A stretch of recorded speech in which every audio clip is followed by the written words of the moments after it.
Good morning dear students, hope you are healthy and happy. आज इस class में हम क्लास 10 की साइंस के जितने चैप्टर्स हैं जो कि 2024 की एग्जाम में आने वाले हैं, जो हमारे सिलेबस में, उन सारे चैप्टर को इसी क्लास में फिनिश करेंगे। इंपॉर्टेंट टॉपिक्स को हम यहाँ पे डिस्कस करेंगे ताकि सारे चैप्टर्स इसी एक क्लास में फिनिश हो जाए और आपको एक अच्छा नॉलेज भी हो जाए साइंस के बारे में।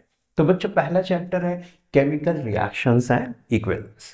केमिकल रिएक्शन क्या है? जहां पर केमिकल चेंज होता है उसी को केमिकल रिएक्शन बोलते हैं।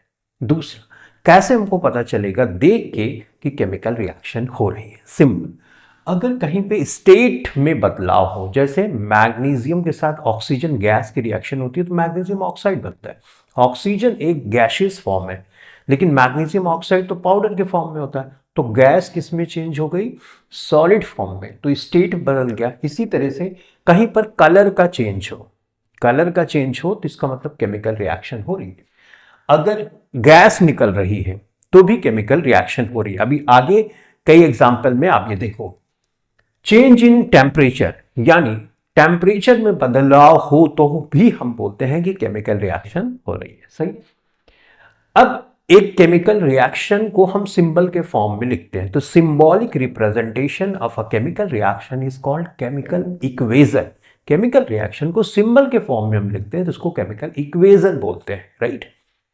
केमिकल इक्वेशन को हम लिख देते हैं तो उसको बैलेंस करना जरूरी है, क्योंकि the law of conservation of mass एक बैलेंस केमिकल इक्वेशन बताता है, राइट। जितना रिएक्शन के पहले रिएक्टेंट का मास होता है, रिएक्शन के बाद भी अगर उसको एक आइसोलेटेड सिस्टम में रिएक्शन कराएं तो उतना ही होता है। यानी एक एक एटम जितना पहले था उतना बाद में भी होना चाहिए। इसलिए हम केमिकल रिएक्शन को, केमिकल इक्वेशन को बैलेंस करते हैं।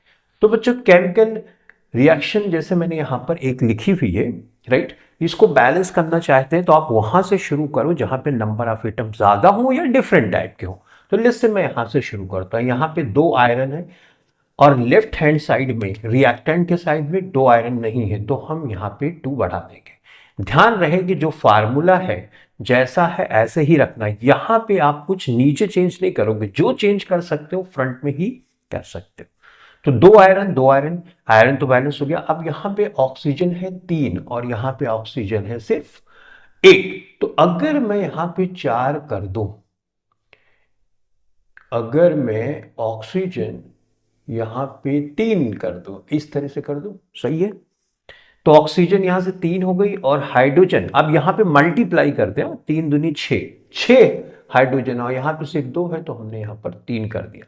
2 आयरन, 6 हाइड्रोजन और 3 ऑक्सीजन। यहां पे अगर आपने शुरू में केमिकल इक्वेशन को बैलेंस किया होगा तो आप नंबर काउंट नहीं कर पाते कि लेफ्ट हैंड साइड कितना है, राइट हैंड साइड कितना है। तो नंबर हमेशा, ये जो नंबर होता है सामने और यहाँ पे नीचे जो होता है उसको मल्टीप्लाई करके टोटल नंबर निकालते हैं। तो यहाँ पे 2 1 जा 2, यानी 2 आयरन है। यहाँ पे हाइड्रोजन है 3 2 जा 6 हाइड्रोजन है।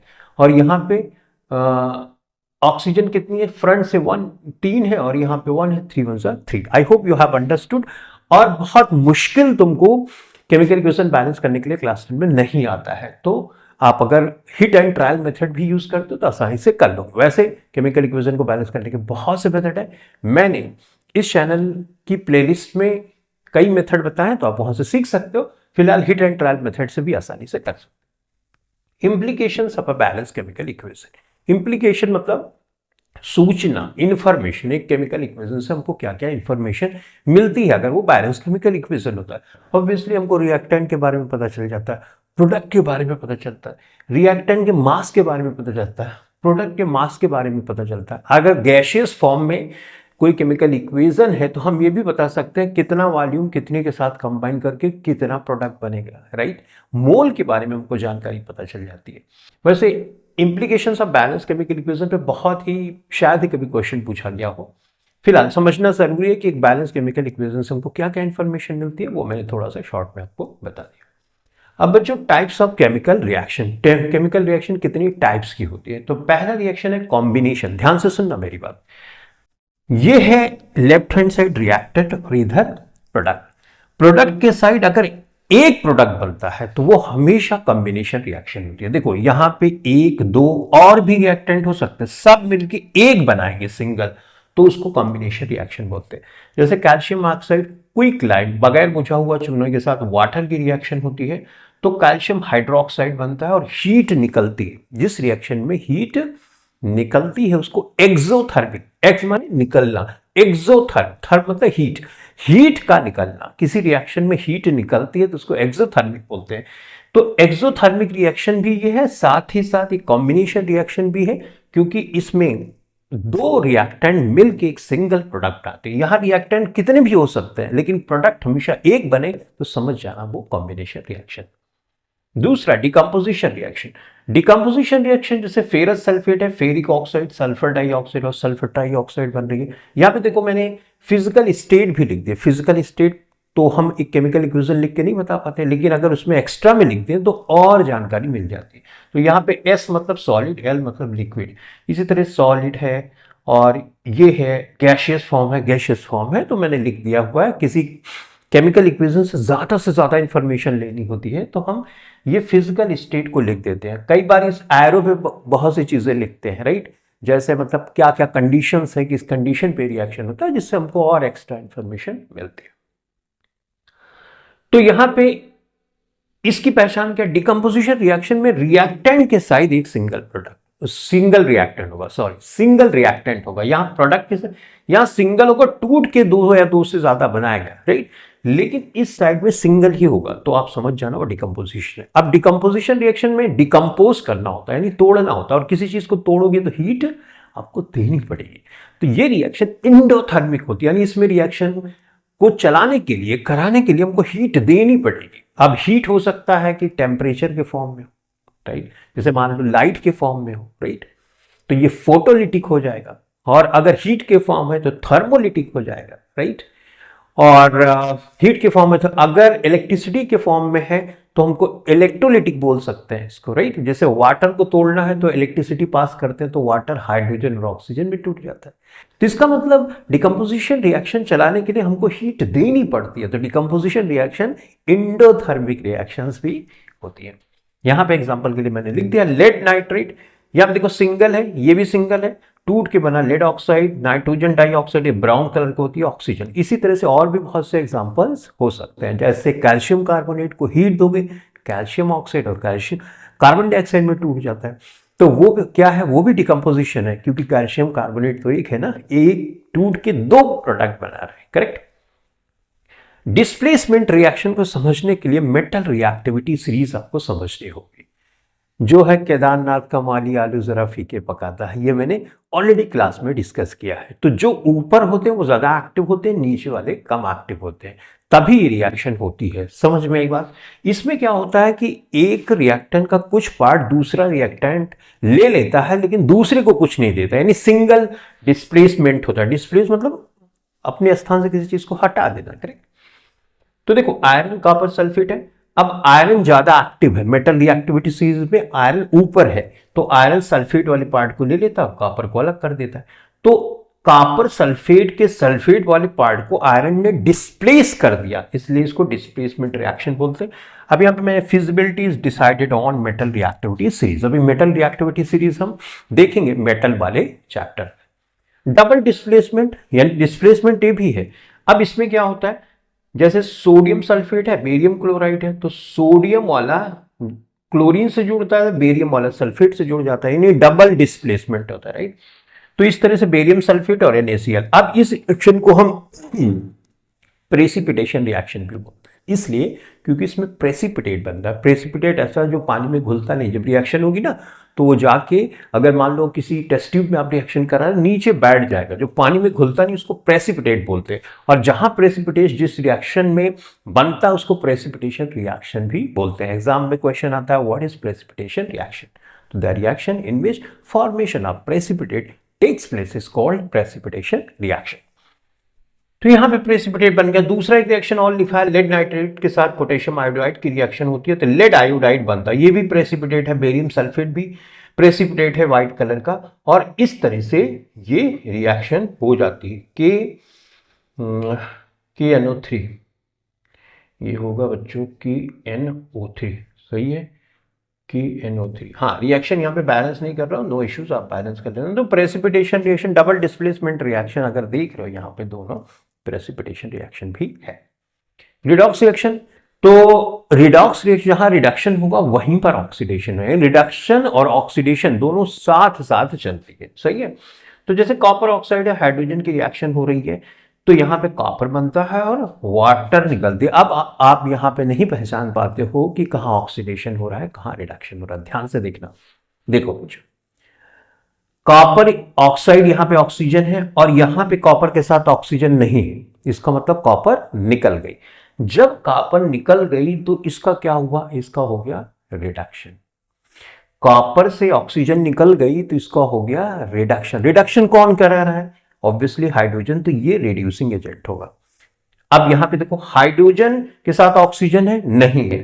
अब यहां पे ऑक्सीजन जुड़ गई, यानी हाइड्रोजन के साथ ऑक्सीजन जुड़ गई। ऑक्सीजन का जुड़ना क्या होगा, ऑक्सीडेशन, यानी हाइड्रोजन का यहां ऑक्सीडेशन हो रहा है। और ऑक्सीडेशन कौन करा रहा है, ये करा रहा है, तो ये ऑक्सीडाइजिंग एजेंट हुआ।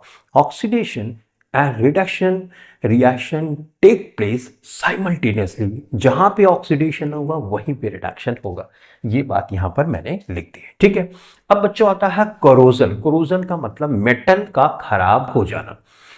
अब जैसे कॉपर के साथ ऑक्सीजन की रिएक्शन होती है, कॉपर ऑक्साइड ब्लैक कलर का बन जाता है, तो कॉपर के बर्तन खराब हो जाते हैं। इसी तरह सिल्वर के बर्तन जो होते हैं उस पे हाइड्रोजन सल्फाइड गैस की रिएक्शन होती है तो सिल्वर सल्फाइड बन जाता है, जिसकी वजह से भी जो सिल्वर के बर्तन होते हैं वो खराब होते हैं। लेकिन सबसे ज्यादा important iron oxide, iron oxide यानी रस्ट जिसको बोलते हैं, रस्ट मतलब जंग लगना। तो अब जंग की कंडीशन क्या है, लोहे में जंग दो कंडीशन पे लगेगी, वहां पे वाटर भी होना चाहिए और ऑक्सीजन भी होना चाहिए। मैंने क्या बोला, वाटर भी होना चाहिए, ऑक्सीजन भी। वाटर और ऑक्सीजन में से एक भी एब्सेंट रहेगा तो रस्टिंग नहीं होगी। तो रस्टिंग की कंडीशन वाटर भी हो और ऑक्सीजन भी होनी चाहिए, सही है। अब रस्टिंग अगर रोकना है तो ऑक्सीजन को रोक दो या वाटर को रोक दो।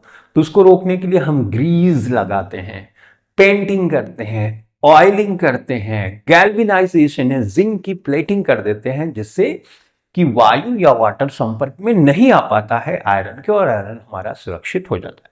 अब आता है रेंसिडिटी। ऑयल से बनी चीजें या ऑयल से बनी या वसा से बनी हुई चीजों का खराब हो जाना। आप देखते हो जैसे गोश्त वगैरह है, राइट, तो गोश्त वाली चीजों में ऑयल वगैरह डाल देते हैं तो गर्मी में ये मतलब एक बदबू देने लगता है, राइट, उसकी स्मेल खराब हो जाती है। क्यों, दो रीजन है, ऑक्सीजन वहां प्रेजेंट होगी या हाई टेम्परेचर होगा। तो ऑक्सीजन और हाई टेम्परेचर दोनों का होना जरूरी है। जो चिप्स आते हैं, पैकेट आते हैं, उसको आप फोड़ोगे तो देखो उसमें एक गैस निकलती है, ऑक्सीजन नहीं होती। ऑक्सीजन वहां हटा के नाइट्रोजन गैस डालती जाती है। तो अगर रेंसिडिटी आपको रोकनी है तो ऑक्सीजन की जगह नाइट्रोजन डाल दो और हाई टेम्परेचर को लो टेम्परेचर पे कर दो। ऑयल से बनी चीजें खराब हो रही है, रेफ्रिजरेटर में रख दो, टेम्परेचर कम हो गया, अब वो खराब नहीं होगी।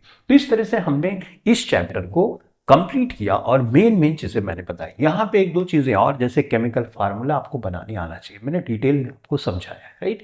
तो केमिकल फार्मूला, केमिकल इक्वेशन को बैलेंस करना, ये आपको आना चाहिए, और कॉम्बिनेशन, डिकम्पोजिशन, ये सब रिएक्शन में डिफरेंस आना चाहिए, राइट। तो चलो अब हम सॉल्व करेंगे और समझेंगे चैप्टर नंबर 2 के बारे में। चैप्टर नंबर 2 है एसिड, बेसिस एंड सॉल्ट्स। सबसे पहले समझते हैं कि एसिड क्या होता है। एसिड वो होते हैं जो एक्वस सॉल्यूशन में यानी पानी में H+ आयन फर्निश करते हैं या देते हैं। तो gives H+ ion in aqueous solution. अगर H+ आयन कहीं पर नहीं फर्निश होगा तो एसिड का कैरेक्टर नहीं आएगा। जैसे ड्राई HCl लेंगे, वहां पे H तो है, पानी में नहीं घोले हम, ड्राई है, तो हमको एसिड की खूबी वो नहीं देगा, सही है। तो H+ आयन फर्निश होना चाहिए एक्वस सॉल्यूशन में, तभी वो एसिड की प्रॉपर्टी देते हैं। जब पानी में H+ आयन जाता है तो H+ आयन बहुत ही रिएक्टिव होता है, यानी अनस्टेबल होता है, तो वो दूसरे वाटर के मॉलिक्यूल से कंबाइन करके हाइड्रोनियम आयन बना देता है। H2O पानी का फार्मूला होता है, एक H जोड़ के तो H3O हो गया। तो हाइड्रोनियम आयन के फॉर्म में पानी में एग्जिस्ट करता है। तो H+ आयन बनता तो है लेकिन इतना अनस्टेबल होता है कि तुरंत रिएक्शन करता है पानी से और एक्वस सॉल्यूशन में हाइड्रोनियम आयन के फॉर्म में एग्जिस्ट करता है। बेस क्या होते हैं? जो OH माइनस आयन देते हैं जनरली, कुछ एक्सेप्शन भी है, अभी हम धीरे धीरे समझेंगे। तो इसको आरएनएस एसिड भी बोलते हैं। आरएनएस एसिड वो एसिड होते हैं जो H प्लस आयन देते हैं एक्वस सोल्यूशन में, और बेसिस वो होते हैं जो OH माइनस आयन देते हैं। एसिड बेसिस को साथ साथ पढ़ते हैं। एसिड को अगर हम अपनी जबान पे टेस्ट करेंगे तो वो सौर होंगे, खट्टे होंगे। बेसिस बिटर होते हैं, कड़वे होते हैं। ये H प्लस आयन देता है, ये OH माइनस आयन देता है। स्ट्रॉन्ग एसिड में जैसे hydrochloric acid, hydrogen sulphate, hydrogen nitrate, या इसको HCl भी बोलते हैं, इसको सल्फ्यूरिक एसिड, और इसको नाइट्रिक एसिड भी बोलते हैं। ये स्ट्रॉन्ग एसिड है। उसी तरह स्ट्रॉन्ग बेस में NaOH और KOH दो ही आते हैं। NaOH और KOH स्ट्रॉन्ग बेस में आता है। NaOH, KOH और अमोनियम हाइड्रोक्साइड ये ऐसे होते हैं पानी में घुल जाते हैं। ज्यादातर बेसिस पानी में नहीं घुलते हैं। जो घुलते हैं हम उनको अल्कली बोलते हैं। तो तीन ये याद रखना है दिमाग में कि ये अल्कली होते हैं, राइट। ये पानी में घुलते हैं। बाकी ये और ये तो बहुत थोड़ा घुलता है। देखो कैल्शियम हाइड्रोक्साइड, मैग्नीशियम, ये वीक बेसिस है। इसको मिल्क ऑफ मैग्नीशिया भी बोलते हैं। मिल्क ऑफ मैग्नीशिया आपने सुना, टैबलेट के फॉर्म में आता है। जब एसिडिटी पेट में हो जाती है तो मिल्क ऑफ मैग्नीशिया के टैबलेट हम खाते हैं ताकि एसिडिटी खत्म हो जाए। कैसे खत्म होगी वो भी आगे समझें। इसी तरह से H2CO3 ये वीक एसिड है, और ज्यादातर ऑर्गेनिक एसिड यानी जो प्लांट वगैरह से एसिड आते हैं ना, वो ज्यादातर, सब नहीं, ज्यादातर वो होते हैं वीक एसिड। सही है। अब इंडिकेटर वो होते हैं जो हमको इंडिकेशन देते हैं, हमको बताते हैं कि कोई चीज एसिड है या बेस है। देखो ब्लू लिटमस पेपर पे अगर एसिड हम डालेंगे तो वो रेड हो जाएगा। रेड लिटमस पेपर पे अगर हम बेस डालेंगे तो ब्लू कलर का हो जाएगा। यूनिवर्सल इंडिकेटर होते हैं जिसमें 7 कलर्स होते हैं, जिसको हम विप गियोर या विप जियोर के नाम से पढ़ते हैं।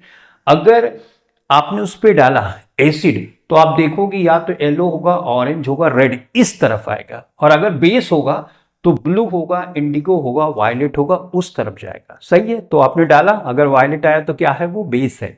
अगर रेड आया तो क्या है? वो एसिड है। पीएच मतलब power of hydrogen ion concentration. कहां पे कितना हाइड्रोजन आयन का कॉन्सेंट्रेशन है, मात्रा है। अगर मात्रा ज्यादा होगी तो पीएच कम होगा। बड़ा इंपॉर्टेंट पॉइंट, मात्रा H प्लस आयन की ज्यादा तो पीएच कम होगा। ठीक है, ये बात ध्यान में रखना। अगर एसिड है तो उसका पीएच इस साइड में भागेगा, मतलब 1 से लेके 14 तक पीएच होता है, तो 7 पे न्यूट्रल होता है। 7 से अगर पीछे भागे, पीएच पीछे भाग रहा है, इसका मतलब क्या हुआ? यानी 6, 5 to 1 इस तरफ भाग रहा है तो वो एसिड है। और जितना कम पीएच उतना स्ट्रॉन्ग एसिड। सही है। जितना कम पीएच उतना strong acid. PH hydrogen ion concentration का ऑपोजिट होता है। अब बेस क्या है? अगर 14 की तरफ भागेगा यानी 8, 9, 10, 11, 12 तो वो बेस होगा। अगर 14 है तो वो बड़ा स्ट्रॉन्ग बेस है। मेथाइल ऑरेंज ये सिंथेटिक इंडिकेटर है, यानी ये लेबोरेटरी में बनाया जाता है। ये इस पे अगर एसिड डालोगे रेड हो जाएगा। फिनोफ्थिलीन जो कि सिंथेटिक इंडिकेटर है जो लेबोरेटरी में बनाया जाता है, इस पे अगर एसिड डालोगे तो कुछ बदलाव नहीं होता। जबकि मेथाइल ऑरेंज पे अगर बेस डालोगे तो येलो कलर का हो जाएगा। फिनोफ्थिलीन पे अगर बेस डालोगे तो पिंक कलर का। ये शॉर्ट में मैंने लिखा है क्योंकि स्पेस कम था, तो आप समझ जाना। मेथाइल ऑरेंज है, फिनोफ्थिलीन मैंने लिखा। अनियन, वेनिला, राइट, इसकी एक अपनी स्मेल होती है। अगर एसिड डालोगे तो स्मेल चेंज नहीं होती है, जबकि अगर बेस डालोगे तो इसकी स्मेल जैसा ही महकता है वो वैसा नहीं महकेगा, वो चेंज हो जाएगा। सही है। अब बच्चों कुछ इंपॉर्टेंट रिएक्शन है, बहुत ध्यान से सुनना। एसिड को बेस के साथ अगर मिला दे तो क्या होगा? तो सॉल्ट और वाटर हमेशा बनेगा। हमेशा अगर एसिड को बेस के साथ आप मिला दोगे तो हमेशा सॉल्ट और वाटर बनेगा। ये इंपॉर्टेंट रिएक्शन है और इसको न्यूट्रलाइजेशन रिएक्शन कहते हैं। ऐसी रिएक्शन जिसमें एसिड को बेस के साथ मिलाने पे सॉल्ट और वाटर बने, न्यूट्रलाइजेशन रिएक्शन बोलते हैं। इस न्यूट्रलाइजेशन रिएक्शन का बहुत ज्यादा इंपॉर्टेंस है। जैसे हमारे मुंह का पीएच लगभग 5.5 के आसपास होता है, राइट। अगर पीएच बढ़ रहा है इसका मतलब हाइड्रोजन आयन का कॉन्सेंट्रेशन बढ़ रहा है। हाइड्रोजन आयन का कॉन्सेंट्रेशन बढ़ेगा तो हमारे दांत खराब हो सकते हैं। तो हम सुबह उठते हैं, ब्रश करते हैं। ब्रश क्या होता है? बेस होता है, और एसिड हमारे मुंह में है तो एसिड बेस की रिएक्शन होगी तो सॉल्ट और वाटर बन गया। जब न्यूट्रलाइजेशन रिएक्शन होगी तो पीएच जो कम हो गया है, यानी वो 5.2 हो गया या 5 हो गया, तो फिर से ऊपर की तरफ बढ़ जाएगा। पीएच बढ़ गया इसका मतलब वो बेस की तरफ जा रहा है, एसिड की तरफ नहीं जा रहा है। करेक्ट ना? तो ये न्यूट्रलाइजेशन रिएक्शन का और बहुत जगह इंपॉर्टेंस है। जैसे मान लो हमारे पेट में एसिडिटी हुई, इसका मतलब हमारे स्टमक में HCl निकलता है, तो वहां H+ आयन का कॉन्सेंट्रेशन बढ़ गया। अगर इसको कम करना है तो आपको बेस लेना पड़ेगा, राइट। तो बेस अगर लेते हैं, जैसे मिल्क ऑफ मैग्नीशिया एक बेस है और HCl एक एसिड है, दोनों की रिएक्शन होगी तो सॉल्ट और वाटर बन जाएगा। तो पीएच जो कम था वो ज्यादा हो जाएगा, बेस की तरफ बढ़ जाएगा, यानी न्यूट्रलाइजेशन रिएक्शन हो जाएगी। ऐसी बहुत सी जगह आप देखोगे न्यूट्रलाइजेशन रिएक्शन का हम यूज करते हैं ताकि हमारी जिंदगी हेल्दी रहे, करेक्ट। अब कुछ रिएक्शन और है, जैसे मेटल कार्बोनेट या मेटल ऑक्साइड की रिएक्शन। अगर मेटल कार्बोनेट या मेटल बाइकार्बोनेट, मेटल कार्बोनेट का मतलब जैसे Na2CO3, मेटल बाइकार्बोनेट मतलब Na2HCO3, इसको अगर आप हीट करोगे, गर्म करोगे, तो हमेशा आपको सॉल्ट, वाटर और कार्बन डाइऑक्साइड मिलेगी। ये रिएक्शन नीचे लिखी है लेकिन है बहुत इंपॉर्टेंट, राइट। तो आपने क्या समझा कि मेटल कार्बोनेट या मेटल बाइकार्बोनेट को अगर आप गर्म करोगे तो आपको सॉल्ट मिलेगा, वाटर मिलेगा और कार्बन डाइऑक्साइड गैस निकलेगी। इस तरह से हमने न्यूट्रलाइजेशन रिएक्शन के बारे में समझा। अब हम बात करते हैं मेटल कार्बोनेट, मेटल और कार्बोनेट, जैसे सोडियम कार्बोनेट या सोडियम बाइकार्बोनेट, राइट। तो मेटल कार्बोनेट या मेटल बाइकार्बोनेट पे अगर एसिड की रिएक्शन आप कराओगे, यहां पे मैं लिख दे रहा हूं एसिड, एसिड लिखा नहीं है, शायद दिख नहीं रहा होगा, लिख लो आप।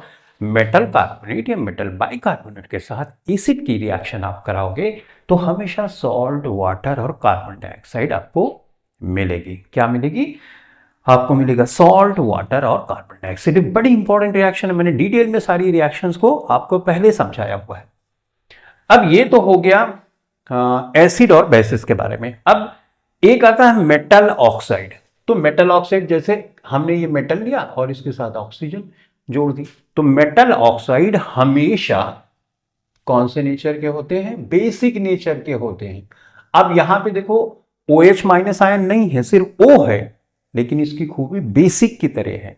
जैसे बेस बिहेव करते हैं वैसे ये बिहेव करेगा। सही है, समझ में आया? तो यहां पे OH आयन का होना, मेटल के साथ ऑक्सीजन हो तो बेसिक नेचर का होगा। और जैसे नॉन मेटल है, नॉन मेटल मान लो जैसे CaO2, right. Metal, non metal के साथ ऑक्सीजन है तो ये एसिडिक नेचर का होता है। किस नेचर का होगा? एसिडिक नेचर का। मेटल ऑक्साइड बेसिक नेचर के होते हैं, non metal oxide acidic nature के होते हैं। अब कुछ ऐसे ऑक्साइड होते हैं जो बेसिक नेचर के भी होते हैं और एसिडिक नेचर के भी होते हैं, उनको एम्फोटेरिक ऑक्साइड बोलते हैं। जैसे मैंने यहां पे लिखा जिंक ऑक्साइड और एल्यूमिनियम ऑक्साइड, यानी जिंक ऑक्साइड के साथ को अगर रिएक्ट आप कराओगे एसिड के साथ तो ये न्यूट्रलाइजेशन रिएक्शन देगा। अगर जिंक ऑक्साइड को आप बेस के साथ रिएक्शन कराओगे तो भी न्यूट्रलाइजेशन रिएक्शन देगा। ऐसा कैसे? जब आप एसिड के साथ रिएक्शन, इन दोनों एम्फोटेरिक जिंक ऑक्साइड और एल्यूमिनियम ऑक्साइड को रिएक्ट कराते हो तो ये बेस की तरह काम कर रहे हैं। अगर बेस के साथ इनकी रिएक्शन कराओगे तो एसिड की तरह काम करेगा और दोनों कंडीशन में न्यूट्रलाइजेशन रिएक्शन देगा। तो इसलिए इसको हम एम्फोटेरिक ऑक्साइड बोलते हैं। बड़ा इंपॉर्टेंट है, एम्फोटेरिक ऑक्साइड के बारे में पूछेगा। एम्फोटेरिक ऑक्साइड इसमें से कौन है? तो जिंक ऑक्साइड और एल्यूमिनियम ऑक्साइड। समझ गया? ओके, अब सॉल्ट के बारे में समझते हैं। बच्चों, सॉल्ट वो होते हैं, चलो तो सॉल्ट के बारे में समझते हैं। अब सॉल्ट में न्यूट्रल सॉल्ट है, एसिड सॉल्ट है, बेसिक सॉल्ट। देखो न्यूट्रल सॉल्ट तब बनता है जैसे स्ट्रॉन्ग एसिड होगा, स्ट्रॉन्ग बेस होगा। दोनों स्ट्रॉन्ग है तो न्यूट्रल हो जाएगा, दोनों वीक है तो भी न्यूट्रल हो जाएगा। अगर स्ट्रॉन्ग एसिड है लेकिन वीक बेस है तो हावी कौन रह गया? एसिड। तो इस सॉल्ट में जो फॉर्मेशन होगा वो थोड़ा सा ज्यादा स्ट्रॉन्ग होगा, मतलब एसिडिक नेचर का होगा। और दूसरा, अगर स्ट्रॉन्ग बेस है, स्ट्रॉन्ग एसिड है, स्ट्रॉन्ग बेस है, तो इसका मतलब उसमें बेस की खूबी ज्यादा होगी। एग्जांपल के थ्रू समझते हैं। देखो NaCl है, ये न्यूट्रल सॉल्ट है क्योंकि Na कहां से आया होगा? NaOH से आया होगा। Cl कहां से आया होगा? HCl से आया होगा, राइट। तो ये स्ट्रॉन्ग है, ये भी स्ट्रॉन्ग है, तो कौन सा सॉल्ट बना? न्यूट्रल सॉल्ट बना। अब देखो एसिड सॉल्ट में बात करते हैं। एसिड सॉल्ट में मान लो H2SO4 है, राइट, ये तो स्ट्रॉन्ग है। और वीक बेस में जैसे कैल्शियम हाइड्रोक्साइड हमने ले लिया, राइट। अब यहां से जो फॉर्मेशन होगा वो होगा कैल्शियम सल्फेट का। तो कैल्शियम सल्फेट क्या होगा? ये एसिड सॉल्ट होगा क्योंकि इसमें एसिड की खूबी ज्यादा होगी, क्योंकि यहां पे जो एसिड है वो स्ट्रॉन्ग है। इसी तरह से हम इसको डिसाइड करते हैं। I hope you have understood. अब कुछ सॉल्ट हैं जिनको बनाने की विधि हमको जानना जरूरी है। सबसे ज्यादा जरूरी है कि हमको ये पता हो कि रिएक्शन कौन सी है। एक दांडी मार्च हुआ था जिसमें नमक आंदोलन बोलते हैं, गांधी जी ने उसको किया था, राइट, क्योंकि उस टाइम पे ब्रिटिशर्स ने नमक पे भी टैक्स लगाया था, तो वहां पे नमक बनाया गया था। नमक जो बच्चों होता है, इसके बड़े बड़े ऐसे रॉक मिलते हैं, उस रॉक को हम समुद्र के वहां से लाते हैं, प्यूरिफाई करते हैं, बना देते हैं। जैसे जहां समुद्र होता है वो समुद्र का पानी खारा होता है, एक बांध बना दो, समुद्र का पानी वहां पे जाएगा और उसके बाद जैसे इवापोरेट पानी करेगा तो आपको सॉल्ट वहां मिल जाता है। तो इसका मतलब सॉल्ट बनाना आसान है, राइट ना। तो रिएक्शन के थ्रू समझते हैं। सोडियम प्लस आयन कहीं से आता है, आपको मिलता है, और क्लोराइड आयन मिलता है। दोनों अगर मिलेगा तो NaCl बनता है। NaCl को ही कॉमन सॉल्ट या टेबल सॉल्ट बोलते हैं, जिसको हम खाते हैं, राइट, वही सॉल्ट है। ऐसा नहीं है कि सॉल्ट सिर्फ टेबल सॉल्ट, बहुत से सॉल्ट्स होते हैं, राइट। अब देखो NaCl और H2O, NaCl ये तो टेबल सॉल्ट है, पानी, इन दोनों को मिला देते हैं बच्चों तो इसको ब्रांड सोल्यूशन बोलते हैं। ब्रांड सोल्यूशन में इलेक्ट्रोलाइसिस कराते हैं, मतलब इस सोल्यूशन को एक बर्तन में रखेंगे, एक इलेक्ट्रोड, कैथोड और एनोड लगा देते हैं, इलेक्ट्रिक करंट पास करते हैं, तो ये टूटना शुरू होगा। टूटने के बाद कास्टिक सोडा हमको मिलता है। क्या मिलता है? कास्टिक सोडा मिलता है। क्लोरीन गैस निकलती है और हाइड्रोजन गैस निकलती है। तो ये रिएक्शन बड़ी इंपॉर्टेंट है कि कास्टिक सोडा बनाने का क्या विधि है। ब्रांड सोल्यूशन पे इलेक्ट्रोलाइसिस करते हैं तो कास्टिक सोडा बनती है। अच्छा, ये अल्कली है। अल्कली किसको बोलते हैं? जो पानी में डिसॉल्व हो जाते हैं। तो NaOH एक अल्कली है और ये क्लोरीन है, तो इसको क्लोर अल्कली प्रोसेस भी हम बोलते हैं। अब इसमें यूजेस भी आते हैं, जैसे सोडियम हाइड्रोक्साइड का यूज कहाँ होता है? पेपर इंडस्ट्री में होता है, कांच को साफ करने में होता है, राइट। अच्छा, क्लोरीन का इस्तेमाल कहाँ होता है? क्लोरीन हम जहां जर्म्स मारते हैं वहां पे ब्लीचिंग पाउडर बनाने में हम इस्तेमाल करते हैं। हाइड्रोजन का इस्तेमाल कहाँ करते हैं? फ्यूल के जैसा इस्तेमाल करते हैं। और हाइड्रोजन अमोनिया में भी आता है, NH3, राइट। तो इसका मतलब अमोनिया बनाने में भी यूज करते हैं। यूज भी पूछे जाते हैं एग्जाम में। कैल्शियम हाइड्रोक्साइड है। कैल्शियम हाइड्रोक्साइड ये स्लेग लाइम है, बुझा हुआ चूना। बुझे हुए चूने पे अगर क्लोरीन पास करोगे तो ब्लीचिंग पाउडर बन जाता है। ब्लीचिंग पाउडर रंगने के लिए काम आता है, राइट। और जहां पे क्लोरीन होती है वो जम्स मारने के भी लिए इस्तेमाल किया जाता है। और यहाँ पे वाटर बनता है। अब यहाँ पे देखो ब्रांड सोल्यूशन ये यहाँ पे लिया, कार्बन डाइऑक्साइड और अमोनिया गैस, राइट। अब इसकी रिएक्शन जब हम कराते हैं बच्चों तो हमको बेकिंग सोडा मिलता है। बेकिंग सोडा का फार्मूला NaHCO3 यानी सोडियम बाइकार्बोनेट, राइट। और सोडियम बाइकार्बोनेट अभी बात की थी, सोडियम बाइकार्बोनेट या मेटल बाइकार्बोनेट, राइट, जिसपे एसिड की रिएक्शन होती है तो सॉल्ट, वाटर और कार्बन डाइऑक्साइड गैस निकलती है। तो यहां पर बच्चों ये सोडियम हाइड्रोजन कार्बोनेट है यानी बेकिंग सोडा। ये बेकिंग सोडा हम खाने के लिए इस्तेमाल करते हैं, राइट। बेकरी में इस्तेमाल किया जाता है। बेकिंग सोडा को फायर एक्सटिंग्विशर में भी इस्तेमाल किया जाता है। फायर एक्सटिंग्विशर आप जाते होंगे किसी बड़ी कंपनी, हॉस्पिटल में, तो वहां पे आग बुझाने का एक सिस्टम बना होता है। तो वहां पे बच्चों क्या होता है, जो सोडियम बाइकार्बोनेट होता है ये इस तरह से, और एसिड वहां पे ऐसे इस तरह से सिस्टमेटिकली रखा होता है कि एसिड होता है। एसिड जब मिलेगा ना तो अब रिएक्शन क्या होगी, अभी मैंने सिखाया था, सॉल्ट बनेगा। तो मान लो सोडियम कार्बोनेट एक सॉल्ट बन गया, और क्या बनेगा, वाटर बनेगा। वाटर बनेगा और क्या निकलेगी, कार्बन डाइऑक्साइड निकलेगी, राइट। अब कार्बन डाइऑक्साइड गैस जहां निकलती है ये आग को बुझाती है। ऑक्सीजन जलाती है, कार्बन डाइऑक्साइड बुझाती है, तो ऑब्वियसली ये आग को बुझा देगी। तो इस रिएक्शन का यानी सोडियम बाइकार्बोनेट के साथ एसिड के रिएक्शन का इस्तेमाल हम यहां पर कर लेते हैं। तो हर चीज इक्वली इंपॉर्टेंट है। उसके बाद सोडियम बाइकार्बोनेट को बच्चों अगर हम सोडियम बाइकार्बोनेट को हम गर्म करते हैं तो हमको सोडियम कार्बोनेट, वाटर और कार्बन डाइऑक्साइड गैस निकलती है। अब सोडियम कार्बोनेट जो है इस पे 10H2O मिला देते हैं तो हमको ये मिल जाता है यहाँ पे वॉशिंग सोडा। और वॉशिंग सोडा यही होता है, कपड़े के धुलने में काम आता है, राइट। तो ये वॉशिंग सोडा यहाँ पर हमने लिख दिया, ठीक है। अब प्लास्टर ऑफ पेरिस जानते हो? प्लास्टर ऑफ पेरिस जो POP होती है घरों में, एकदम व्हाइट व्हाइट कलर का होता है। जब पैर वैर फ्रैक्चर हो जाता है डॉक्टर्स प्लास्टर बनाते हैं। प्लास्टर ऑफ पेरिस इसका नाम रखा गया क्योंकि फर्स्ट टाइम इसका यूज पेरिस में किया गया था, राइट। अब इसका फार्मूला प्लास्टर ऑफ पेरिस का कैल्शियम सल्फेट हाफ H2O है, POP प्लास्टर ऑफ पेरिस। अगर इस पे 3/2 H2O मिलाएंगे, देखो 1/2 और 3/2 इसको मिलाएंगे तो कितना हो जाएगा, 2 हो जाएगा, राइट। देखो 3 और 1 4, 4/2, तो 2 से डिवाइड करोगे 4 को तो कितना आएगा, 2 आएगा। यहां पे भी कई बार कंफ्यूजन होता है। अब 3/2 को ऐसे भी तो लिख सकते हैं 1/2 ऐसे भी लिखते हैं, राइट, मिक्स्ड फ्रैक्शन में।